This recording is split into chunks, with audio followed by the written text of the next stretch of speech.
올해 정부 예산안 규모가 어느 정도 되는지 아십니까? 정확한 숫자까지 말씀드려야 됩니까? 대강 말씀하시면 됩니다. 어느 정도 규모인지. 그러면은 국가 채무 비율은 어느 정도인지 알고 계십니까? 규모를 가늠하고 계시는지를 여쭌 겁니다. 20에서 30 정도 사이로 제가 알고 있는데 네, 지금 우리나라 국가 채무 비율이 48.4%입니다. 추경을 편성을 하면 이거를 넘어설 위험에 있습니다. 지금 당장 국회에 올라와 있는 추경안에 대해서도 전혀 못 살피고 있는 것 같습니다. 이 채무 비율이 계속 나왔었잖아요, 뉴스에서. 그동안 방송도 나가고 해명할 수 있다, 청문회면 충분히 소명이 된다 이렇게 얘기했었잖아요. 아니 그거 할 시간에 이거 공부 좀 하시라니까요. 그거 나갈 시간에. 이제까지 나는 국무총리 후보자가 인사청문회 준비 기간에 방송 나가는 것도 별로 못 봤지만은 예산 그 간단한 거 물어보는데도 600조 넘은 지가 언젠데 제대로 말도 못해요. 또 김민석 총리 후보자 얘기를 안 할 수가 없네요. 자 민주당에서 이렇게 인사청문회를 이렇게 세게 하면 되느냐, 도덕적인 이런 뭐 자꾸 이렇게 하지 말아라. 정책 얘기를 해야지. 막 그러더니 정작 정책 얘기를 보더니 아무 말도 못하네. 그러니까요. 한번 봅시다. 한번 보고 갑시다. 올해 회계년도 25년도 지금 우리나라 정부 예산안 규모가 어느 정도 되는지 아십니까? 지금 예산안 규모에 대해서는 저희가 현재까지는 있지만은 저희가 지금 추계를 저는 사실은 다시 해야 되는 상황이라고 보고 있습니다. 본 예산 어느 정도인지 어바웃으로 말씀하시면 됩니다. 정확한 숫자까지 말씀드려야 됩니까? 대강 말씀하시면 됩니다. 어느 정도 규모인지. 그러면은 국가 채무 비율은 어느 정도인지 알고 계십니까? 채무 비율도 다른 나라 평균에 비해서 경우에 따라서는 OECD 평균보다 높다고 보는 경우도 있고 좀 낮다고 보는 경우도 그러니까 있고 어느 그렇습니다. 정도인 것 같아요? 규모를 가늠하고 계시는지를 여쭌 뭐 겁니다. 20에서 30 정도 사이로 제가 알고 있는데요. 네, 지금 우리나라 국가 채무 비율이 48.4%입니다. 추경을 편성을 하면 이거를 넘어설 위험에 있습니다. 지금 당장 국회에 올라와 있는 이 추경안에 대해서도 전혀 못 살피고 있는 것 같습니다.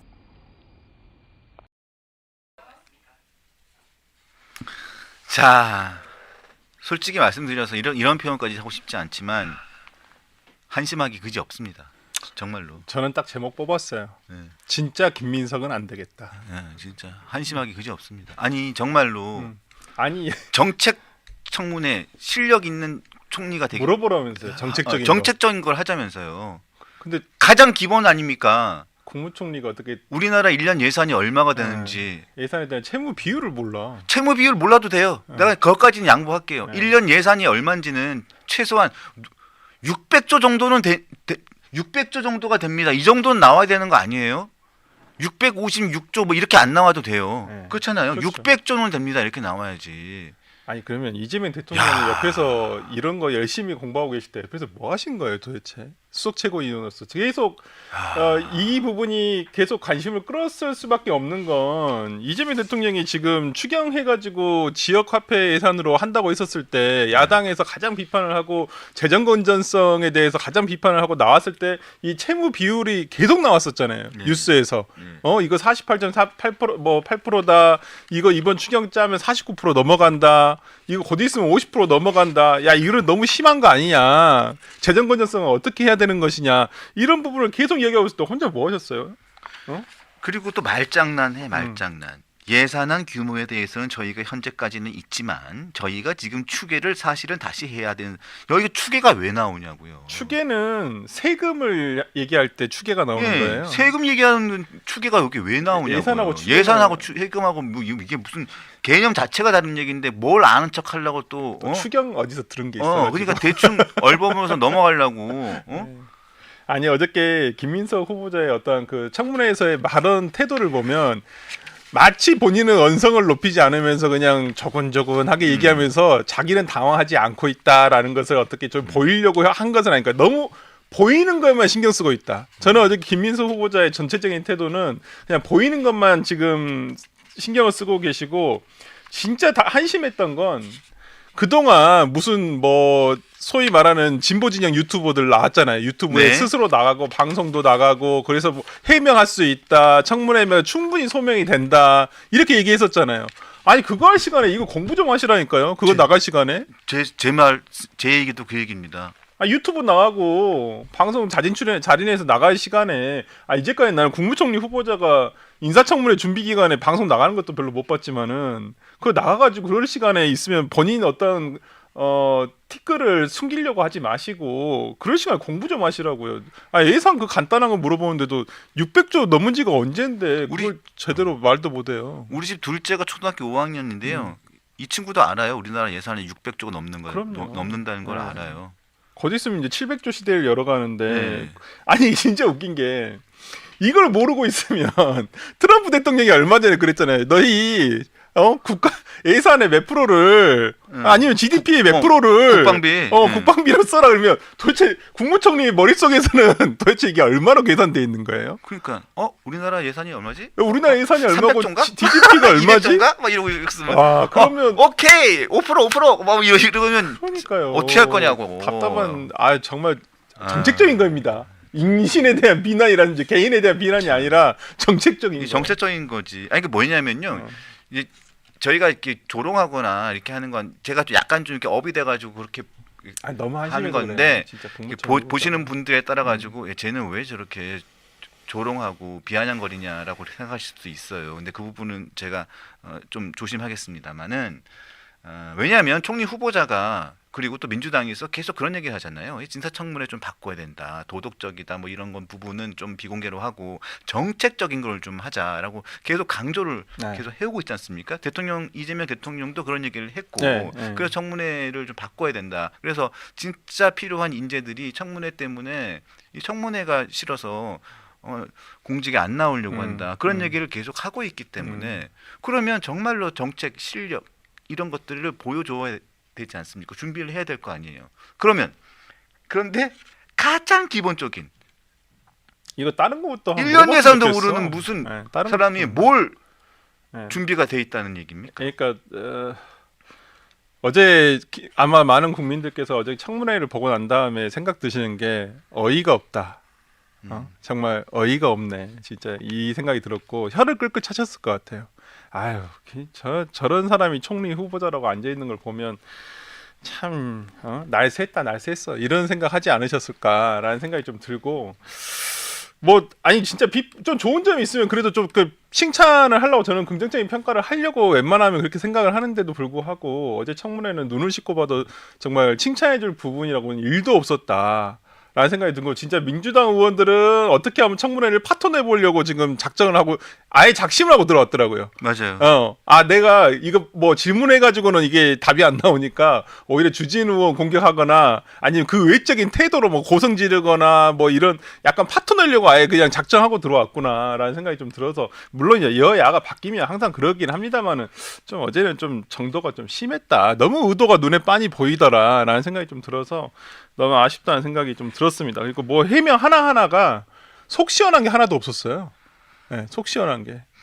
열불만 나던데 열불만. 네. 열불만. 그러니까 저는 저도 예전에 진보 진영에 있었습니다만은 본인들의 티끌은 당연한 것이고 아무렇지도 않은 것이고 남에 있는 티끌만 그렇게 부각해가지고 항상 공격해오고 만약에 진짜요? 입장을 발리해서 민주당이 야당이고 김민석 후보자 같은 사람이 보수진영 정권에서 국무총리 후보자라고 올라가 왔으면 그냥 김민석 후보자가 얘기한 대로 이렇게 허위로 본인 페이스북에 그렇게 허위로 비행기편 다 이렇게 정리해서 올려놓고 자료 제출하지 않고 어저께 같은 똑같은 태도를 봤을 때 그렇구나. 어저께 전용기 의원처럼 해명이 명쾌하게 됐구나 라고 얘기하실 건가요? 절대 안 그러죠. 예. 입을 틀어 막았겠죠. 오히려 저 같으면 제가 민주당 의원이면 오히려 악역을 맡았을 것 같아요. 내가 또 뭐라 하겠다. 내가 회초리 들겠다. 그게 낫지 않아요?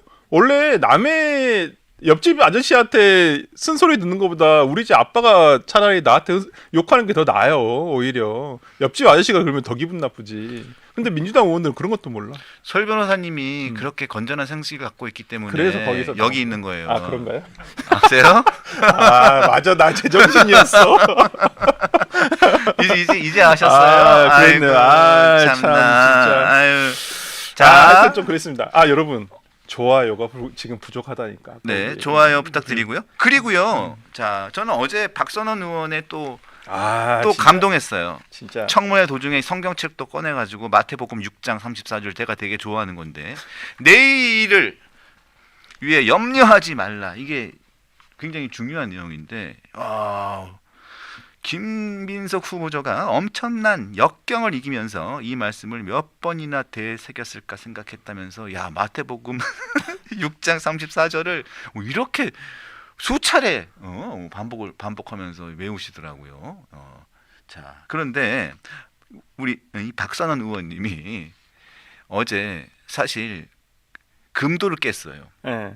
진짜 금도를 깼습니다. 아, 그건 아니지. 금도를 깼는데 네.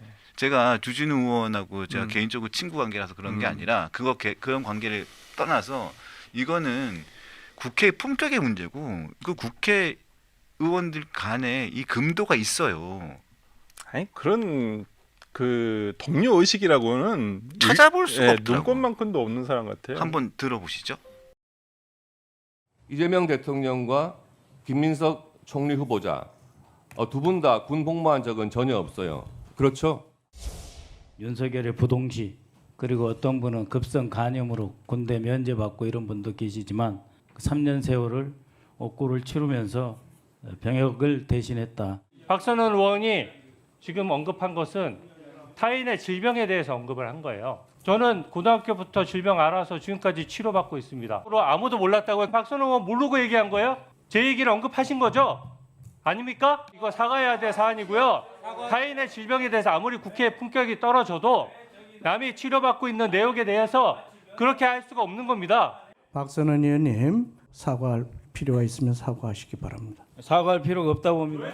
저는 기준이 있습니다. 급성 감염은 나는 빨리 치료돼서 군대 가는데 전혀 문제가 없을 거라는 제 나름의 판단이 있습니다. 아니 내가 갖고 있는 의료 상식이에요. 저는 뭐 공격을 하면서 뭐 이렇게 급성 간염을 군대 면제받고 이런 분도 계시면 여기까지 100번 양보해가 여기까지는 할 수 있다고 또 생각할 수도 있어요. 솔직히 말씀드려서. 그런데 이렇게 본인이 이렇게 주진우 의원이 본인이 나서서 본인의 프라이버시 문제다 이렇게 해가지고 얘기했으면 사과를 하면 돼요.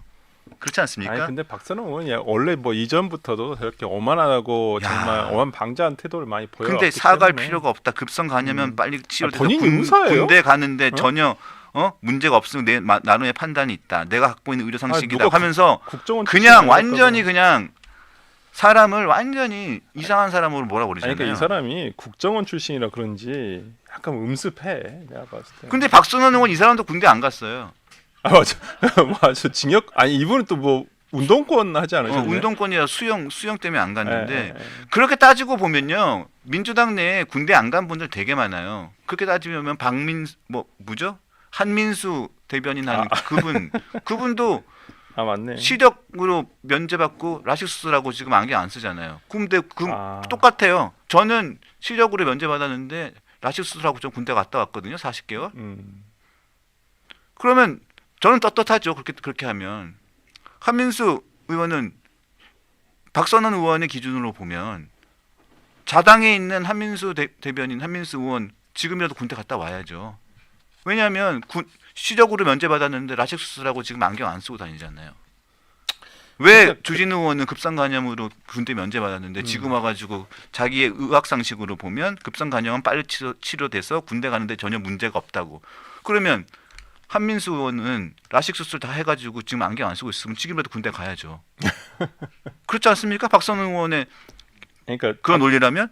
박선원 의원이 저는 고의적으로 어저께 그 발언을 했다라고 생각하니까 아까 제가 말씀드린 대로 청문회를 분탕질하기 위해서 나왔다라는 건 준비해서 왔다라는 것은 실제 박선원 의원의 태도라든지 발언 내용을 보면 알 수가 있어요. 그래서 이 본질하고는 아무 상관이 없잖아요. 김민석 의원이 이게 주진우 의원 청문회인가요? 그리고 앞으로 이제 인사청문회하면 인사청문 그 인천위원에 대해서 이미 먼저 하고 해야 되겠네요. 앞으로는 검증하고 한 다음에. 그러니까 아무리 자기 당 출신의 김민석 총리 후보자를 보호하고 싶은 마음 그건 충분히 알겠어요. 이해를 이해해요. 하는데 이해하는데. 그래도 그게 선이 있고 어느 정도의 지킬 수 있는 상식 선이 있어야 되는데 방어만 하면 되지 남을 공격할 필요는 없잖아요. 그러니까요. 예. 그 부분에 대해서 저도 한번 짚고 넘어가고 싶다는 이 부분은 이야기입니다. 문제가 있어요. 이분 정치 오래 하실지 어쩌실지 모르겠지만은 글쎄요.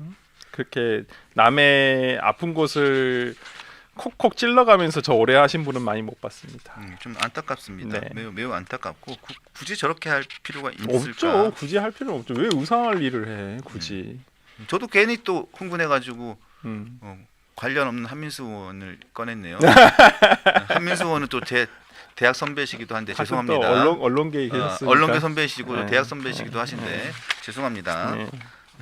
박선호 의원이 그랬다. A씨를 듣다 보니. 예, 박선원 의원 얘기를 하다 보니까 제가 이렇게 얘기 들었다. 다시 한번 한민수 의원께 죄송합니다. 사과했습니다. 사과했습니다. 아니, 잘생기셨는데요. 뭐 라식수도 하고 나시니까 잘생기셨더라고요. 예, 멋있습니다, 한민수 의원님 선배님. 하여튼 뭐 그 어제 정말 청문회는 진짜 어제 깜짝 또 신박한 해명이 또 나오더라고요. 장모가 나오시더라고요. 장모가 와. 전 예상했어요. 깜짝 놀랐어. 장모. 아니 근데 어저께 우리 패널들끼리 얘기를 하다가 방송 나 준비하면서 그거 궁금해요. 뭐- 패널들 분들은 어떻게? 아니 어저께 그래서 장모가 나왔길래 쉴드 잘 치던데요. 남은 카드가 하나 있더라고. 남은 카드가 이제 남은 마지막 카드가 하나 더 파면 마지막 전 장모님이 계실 수도 있어요. 전 장모님. 지금은 현 장모님이잖아요. 전 장모님 이게 돈이 더 컸으면 한 2억 더 있었으면 전 장모님이 나올 뻔했어 진짜. 이건 약간 우스갯소리입니다만은 예. 아니 무슨 장모 카드가 나와요 이게 뜬금없이 하다. 그러니까 다 공통점은 확인되지 않은 돈들이란 거잖아요. 참. 근데 이렇게까지 해가지고 총리가 이렇게 하고 싶나요? 아 근데 저는 그 생각이 들더라고. 오늘 이 방송 잠깐 들어오기 전에 갑자기 든 생각이 일부러 김민석 총리 후보자 같은 사람을 인사청문회 이게 거의 첫 봤다로 했나? 이정석 국정원장이 있었지만 이렇게 문제 많은 사람을 해놓으면 다음번에는 후임들 기준들이 이제 기준을 낮춰놓는 거죠. 네, 11명이 지금 이미 지명이 돼 있잖아요. 장관 네. 후보자들이. 그분들 거의 천사처럼 보일 것 같아. 야, 이 정도 문제밖에 없어? 야, 국무총리에 비하면 아무것도 아니야. 야, 넘어가 그냥. 이 정도로 되지 않을까요? 제가 봤을 때는. 거의 그런 수준이 될 것 같아서 아침에 들어오는데 갑자기 그 생각이 들더라고요. 처음에 아예 밑바닥을 보여줘 버리면 그 다음부터는 뭐 이게 뭐 얼룩이 묻은 옷인지 뭐 정말 깨끗하게 빨아서 입는 옷인지 정말 새 옷인지 모르잖아요. 이게 워낙 이제 지저분하게 입는 옷을 보다가 이제 이걸 보면 야 그런 효과를 노렸나? 라는 생각도 약간 들더라고요. 저는 개인적으로 약간 그런 생각이 들었습니다. 제 개인적인 생각입니다. 네. 근데 장모님 200만 원, 300만 원 이 부분은 해명이 어느 정도 된다고 보시는 거예요? 그게 어떻게 돼요? 민주당 패널들은 어떻게 보세요? 본인들은 명쾌하게 됐다는데요. 명쾌하게 됐다는데 어떻게? 명쾌하게 했다고? 네, 진심으로 다 이해했대. 진심으로 그렇게 믿고 아니 있는 거예요? 방송 전후로는 그런 말을 안 하시는데 네. 방송 중에는 그런 말씀 하시더라고요. 그래요? 네. 그러니까 대기실에서는 다 똑같은 얘기해요. 네, 말이 되냐고? 이게 말이 돼? 네, 이게 말이 돼? 말이 돼? 근데 밖에 나와서는 왜 방송 나와서는 왜 다 실드 쳐주는 거예요? 그러니까요. 뭐 어쩔 수 없죠. 당에서 모니터링 하고 있는데 당에서 지침 받아서 다 모니터링 하고 있어요. 모니터링 해가지고 이상한 말 하면 다 연락 와요. 다 연락 와요. 네. 그래서 본인 하고 싶은 말은 못 하고 못 하죠. 그러는 거예요. 네, 저는 당 적이 없습니다. 참고로 그래서 누구도 전화 받을 사람도 없고 전화할 때도 없고 그래서 저야 그냥 마음대로 짓거리고 있는 거지만 아무래도 당 소속이 되면 우리가 소위 PG라고 하잖아요. 프레스 가이드라고 해서 약간 그런 형식의 지침이 내려오기 때문에 아마 모르겠어요. 대선 끝나고는 그런 것이 있나 없나 모르겠는데 대선 때는 좀 그런 게 있기 전에 있다고 들었어요. 네. 근데 요즘에 보면 민주당 패널들이 보면 좀 과한 해야 돼요. 보호를 많이 하더라고요. 아니 그렇게 안 하면 뭐래 예전에는 그런 게 없었는데 약간 당에서 전화가 온다고 하더라고요. 예. 뭐 하는 거냐 지금? 뭐 하는 거냐? 왜 실드 안 치고 뭐 하고 있느냐? 그리고 이 패널 방이 따로 있어요. 패널 텔레그램 방이. 그래서 방송 출연하는 패널 그 방이 따로 있어서 그 안에서 이런 논란이 있었을 때 어떤 그 당에서 제공하는 자료도 올라오고 그 다음에 뭐 각자 좀 준비하는 자료도 해서 그걸 보고 이제 참고해가지고 이제 이게 실드를 치는 거죠. 공격도 하고 실드도 치고. 그런 겁니다. 저도 옛날에 있을 때 제가 그 방을 만들었어요. 원흉이시네. 제가 그 방 만들고 제가 나왔습니다. 원흉이세요, 원흉이십니다. 네. 자, 일단은 오늘 또 청문회가 지금 진행이 되고 있는데 사실 뭐 오늘 특별한 게 없겠죠. 아, 없죠. 똑같죠. 똑같죠. 그냥 김민석 그 후보자는 이틀 동안만 그냥 조용조용하게 있자 그냥 이거 이 마음이죠. 뭐겠어요, 그냥. 그리고 오늘 또 누군가 또 분탕질 한번 하겠죠. 박선원 의원이 하겠죠. 뭐 또. 그럴 수도 있죠. 그래서 뭐 이제 어저께 그래도 박기택 의원이 그냥 김현 의원이 하도 막 그러니까 또 준비하려고 하니까 사과할게요 그러더라고. 그러니까 저는 오히려 지금 국민의힘에서는 근데 국민의힘 의원들도 어제 조금 저는 아쉬웠던 게 뭐냐면 물론 역부족인 거 압니다. 그렇지만은 문제점이 있는 후보자에 대해서는 문제점을 정확하게 짚어줘요. 지금 주진우 의원밖에 지금 전면에 안 나오잖아요. 저는 이렇게 김희정 의원도 비행기 편 잘 짚었다 생각합니다. 저도 위에는 안 봤어요. 왜냐면 리스트를 올렸는데 물론 이게 저는 어떤 의도가 있다고 보입니다. 이건 약간 국민을 호도하기 위한 거였어요. 본인이 2009년 9월부터 2010년 6월까지라 했어요. 칭화대에서 석사를 딴 기간이. 그러면 그 기간 동안만 올리면 되는데 그 기간만 하니까 11번으로 짧아요. 그리고 2010년도에는 개강할 때 한 번, 그 다음에 마지막 종강할 때 한 번밖에 없어요. 근데 그 이후에 20몇 가지인가 올려놨잖아요. 리스트업을 했잖아요. 자기가 그냥 중국 갔다 온 거 전부 다 그것도 약간 허위로, 약간 일부분은 허위로. 그러니까 그거 해놓은 건 내가 그 칭화대에서 석사 따느라고 이렇게 많이 왔다 갔다 했어. 얼핏 보면 사람들 제일 처음에 그게 올라왔을 때 다 그렇게 생각했을걸요? 일주일에 한두 번씩 왔다 갔다 했었으니까 이렇게 많이 왔다 갔다 했나 보다. 근데 위에 한 10몇 개 20개는 아무 상관이 없는 것들이었어요. 그걸 왜 올려요? 그 올린 의도가 있지. 내가 이것만 딱 올려놓으면 11번으로 딱 특정이 돼버리니까 내가 봤을 땐 그게 아니라는 거예요. 약간 그것도 의도가 있었고. 그래서 저는 김희정 의원이 어저께 잘 짚었다고 생각해요. 하나하나 꼼꼼하게 자료를 본 거잖아요. 그렇죠. 네, 그래서 저는 좀 다른 의원님들도 조금 분발하셨으면 좋겠다 생각합니다. 그럼에도 불구하고 김민석 후보자의 임명은 문제가 없을 거다. 당연히 하겠죠. 근데 하세요 그냥. 했으면 좋겠어요. 이 정도까지. 김민석 의원 생각하면 너무 고생하고 있잖아. 정신적으로 고통받고 있잖아요. 근데 이렇게 문제가 많은 후보인데도 임명은 문제가 없을 거다. 아니 이제 기저 효과라는 게 있으니까 향후에 나올 내각 구성에 대한 장관들은 다 이제 인사청문회 웬만히 해도 총리보단 낫다. 이 말이 나올 거기 때문에. 근데 김민석 후보자가 이 정도 타격을 좀 입으면 지지율에는 변화가 좀 있을까요? 그게 있어야 되는데 별로 없어 보여요. 왜? 왜냐면 기대치가 낮아서. 아니 그게 아니라 지금 대선 이후에 지금 듣고 있는 애청자 여러분들 진짜 정말 감사드리고 최근에 보수 진영의 시청자라든지 구독자들이 저조해요. 뉴스를 안 보세요. 여러분 뉴스 보셔야 됩니다. 그래야지 우리가 계속 감시할 수 있는 거예요. 뉴스를 안 보세요. 조회수도 확실히 떨어졌어요. 유튜브도. 맞아요. 예, 그러다 보니까 이 반대 여론이 형성되기 위해서는 일단은 계속 관심을 두고 봐야 되는데 아예 뉴스를 안 보시니까 이게 반대 여론이 형성이 안 되는 거예요. 그러니까 이게 지금 지지율에도 지금 여론조사 보면 거의 응답 잘 안 할걸요. 보수 응답층이 거의 찾기가 어려워요 지금은. 그러다 보니까 이 반대 여론이 형성이 돼야 되는데 처음에 할 때 형성이 되는 건데 지금 그냥 아예 그냥 뉴스를 아예 관심을 안 보시니까 저도 그 마음은 이해해요. 여러분. 근데 이러한 시기에도 우리 강펀치를 봐주시는 구독자 여러분께 정말 감사드리고요. 정말 감사합니다. 네. 전 진짜 진심으로 감사드리고. 감사드리는데요. 좋아요는 한 번씩만 꼭 2번 누르지 마시고 한 번씩만. 감사합니다. 네.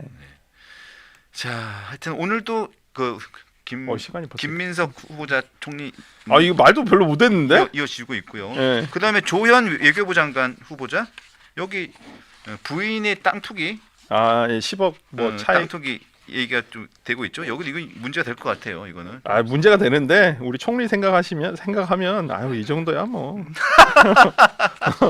우리 총리님 생각하면 이제 이거밖에 없어. 앞으로 이런 반응이 너무 많이 나올 것 같아서. 그래 이 정도면 애교야. 애정도. 현금을 몇 억씩 갖다 쓴 것도 아니고 맞아. 현금이 6억이 비는 것도 아니고 8억이 비는 것도 아닌데 세금도 안 낸 현금을 그렇게. 이 정도면 약관의 애교네 애교 이렇게 넘어가는 거예요. 그리고 진짜 저는 어저께 아까 우리 김경림 회계사님이 말씀하셨지만은 그러니까 강신선 씨 회사 정읍당 이건 정말 저는 심각해요. 정치권에 있어서 정말 소위 말하는 권력이 딱 부패하는 딱 그게 저는 그 사안이라고 봐요. 이거 진짜 수사하면 바로 드러나요. 수사 못하게 하잖아요. 수사 이제 안 하겠지. 이제. 네, 수사 못하게 하잖아요. 어떻게 수사를 합니까? 그 다 민주당 정읍시장도 민주당 출신이고. 근데 이거 허가권자가 누구냐고요? 정읍시장이에요. 정읍시장이에요. 예. 네. 근데 정읍시장하고 이제 또 연관성을 쭉 따지다 보면 민주당 다 해당하죠. 다 해당되죠. 누군가 얘기했겠지. 야 이거 좀 허가 좀 내줘. 당연히 폐기물 업체 같은 거 지방에서 폐기물 그게 제일 예. 인허가 저도 그거 하고 싶어요. 저 변호사지만 저도 변호사기 전에 잘 몰랐어. 폐기물 업체가 이렇게 돈을 잘 버는지. 솔직히 말씀드리면. 근데 그게 돈을 제일 많이 벌더라고. 정말 현금성 재산이 제일 많아요. 그리고 그 사업 가치가 너무 부가가치가 많더라고. 근데 그걸 허가를 해준다? 그것도 뭐 그 업체를 바로 지정을 해가지고 당연히 공시지가 그렇게 뛸 수밖에 없죠. 8배가 뛰었다. 예. 그게 말이 그런데 그래서 지방에서 폐기물 허가 사업 얻기가 엄청 어려워요. 진짜 어려워요. 진짜 하기 너무 어렵고 왜냐하면 폐기물이 들어오는 걸 님비 현상이 많아가지고 민원 해결하는 것 때문에 어렵거든요. 그렇죠. 그래서 허가를 잘 안 해줘요. 안 해주죠. 안 해주죠. 근데 그런데 그것만 따면 그럼요. 그냥 뭐라고 해야 됩니까? 너다지지 손 짚고 뭐. 헤엄치기 뭐 그런 식이죠. 그렇죠. 예. 진짜 아들의 손자까지도 그냥 먹고 살만한 그냥 그게 되니까. 맞아요. 그래서 앞으로 좀 그 부분은 어떻게 될지 모르겠지만 수사가 안 되겠죠. 뭐. 못하게 하는데요. 아니 왜 그러냐면 이제 그 검찰청을 수사 기소 분리를 하잖아요. 네. 국가수사위원회라고 새로 만든다 했잖아요. 그렇죠. 국가수사위원회가 누구 소속이죠? 총리실. 국무총리 소속이에요. 감히 김민석 총리가 대신인데 감히 김민석 총리 관련한 나랑 친한 형인데 예, 거기를 왜 수사해? 예, 수사가 가능할까요? 수사하지 마세요. 예. 뭐 이렇게 할 가능성이 있다는 제가 거죠. 그래서 지금의 어떤 수사 기소 분리 개편안을 반대하는 이유가 그겁니다. 지금의 수사 기소 분리에 대한 개혁안은 그 개편안은 개혁이 아니에요. 진짜 개혁으로 가는 겁니다. 정말 그 피해는 서민들이 보는 거예요. 진짜로.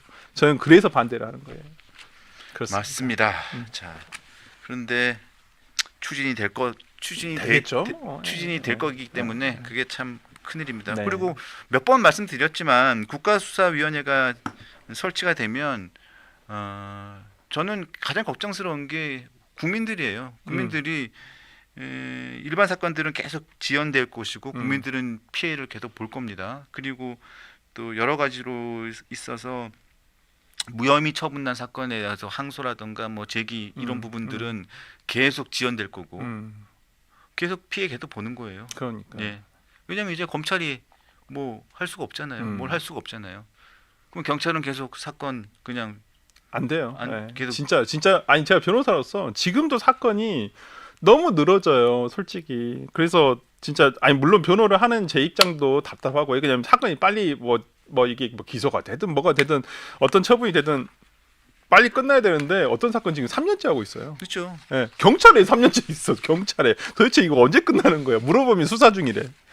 이러고 있어요, 진짜로. 제가 거짓말한 게 아니라 진짜 많은 변호사한테 여쭤보시면 변호사 하신 분들은 알 거예요. 진짜 현업을 하고 계시는 분들이면 진짜 이 문제가 심각하다는 걸 진짜 뼈저리게 느끼고 있습니다. 저는 제가 변호사업을 하기 때문에 현업을 하고 있기 때문에 이게 진짜 문제가 많다는 걸 뼈저리게 느껴서 드리는 말씀이에요. 예, 제가 저는 개혁은 해야 되는데 이런 식의 개혁은 아니다. 예. 네, 맞습니다. 그래서 이 국가수사위원회가 설치되는 거, 또 비전문가들이 많이 들어와서 그건 뭐 정치권에서 추천하는 건데 예. 이게 다른 것도 참 문제지만 이제 일반 사건 지연되고 그런 다음에 이제 그다음에 대형 부패 사건들이 이제 처리가 안 될 겁니다. 네. 수사가 안 돼요, 수사가. 그리고 수사는 계속 지연되고 아주 사소한 사건들, 우리 국민들이 피해보는 사소한 사건들이 계속 지연되고 그런 다음에 이게 좀 큰일 날 겁니다 지금. 네, 하여튼 우리가 그래도 여러분 지금 뉴스 많이 봐주시고요. 우리가 그래도 감시의 눈을 부릅뜨고 봐야 되지 않겠습니까? 네. 예.